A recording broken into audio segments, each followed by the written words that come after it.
राजकुमार राउत।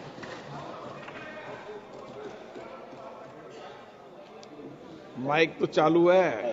धन्यवाद अध्यक्ष महोदय, आपने इस वक्फ बिल पर बोलने का जो अवसर प्रदान किया। मैं और मेरी पार्टी इस जो बिल लाया गया है उसका हम पुरजोर तरीके से विरोध करते हैं। आज 2 अप्रैल है और 2 अप्रैल का इतिहास आने वाले समय में उस हिसाब से पढ़ा जाएगा। मैं पिछले 2018 की बात कहूंगा। 2 अप्रैल के दिन इस देश के अंदर एसटी/एससी कानून, एसटी/एससी एक्ट को लेके जो छेड़छाड़ी है उसको कमजोर करने की जो काम किया गया था, और 2 अप्रैल के दिन पूरे देश के अंदर एसटी/एससी ने आंदोलन किया था। उन जो शहीद हुए थे उस दौरान उन लोगों को भी मैं याद करना चाहूंगा। आज वही 2 अप्रैल के दिन, तो आने वाले समय में एसटी/एससी मुस्लिम अल्पसंख्यक के लिए यह काला दिवस के रूप में जाना जाएगा। हमारा देश को विश्व में अनेक विविधताओं के बावजूद एक मजबूत राष्ट्र के रूप में जाना जाता है, लेकिन आज उसी भारत देश में वक्फ बिल, औरंगजेब, हिजाब, मंदिर मुस्लिम, हिंदू मुस्लिम, मंदिर मस्जिद करके नफरत के बीज बोए जा रहे हैं, जिससे देश को कमजोर करने का काम किया जा रहा है। एक वक्त हुआ करता था हमारे देश के अंदर, जब मुस्लिम धर्म के त्योहार आते थे तो हिंदू धर्म सहित अन्य धर्म के लोग खुशियां मनाते थे सब मिलके।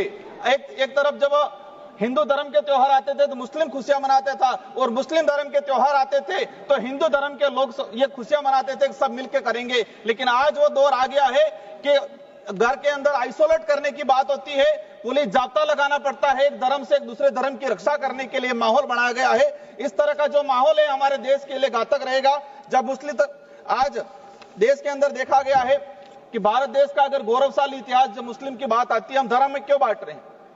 इस इतिहास के अंदर मुस्लिम धर्म का भी बहुत सारा योगदान रहा है। मैं 2 उदाहरण बताना चाहूंगा। खानवा का युद्ध हुआ राणा सांगा के साथ हसन खां मेवाती लड़े थे, और उस युद्ध, खानवा के युद्ध में 12,000 मुस्लिम मारे गए थे। मैं उस धरती से आता हूं। महाराणा प्रताप की जो धरती है उसके सेनापति थे हकीम खां सूरी, दूसरे सेनापति थे राणा पूजा भील, जो आदिवासी समुदाय से आते थे। और उस दौरान देखा गया है कि हकीम खां सूरी और राणा पूजा महाराणा प्रताप के साथ जब खड़े थे तो महाराणा प्रताप के सगे भाई शक्ति सिंह और जगमाल अकबर के साथ खड़े रहे थे। वो दौर हुआ करता था।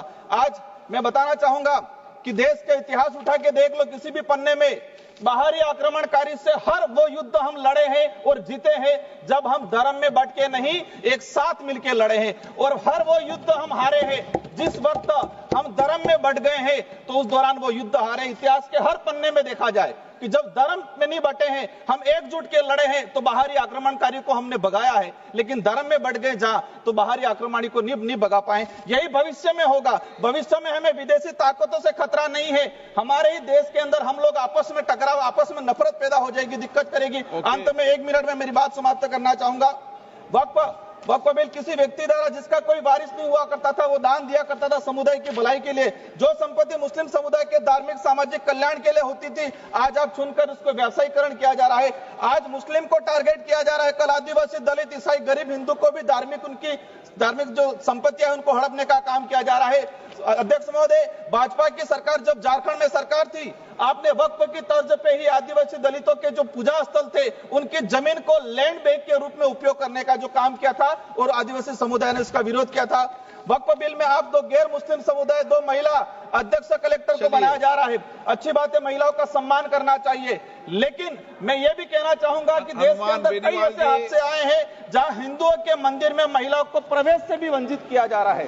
आज ऐसी, तो आप मुस्लिम महिला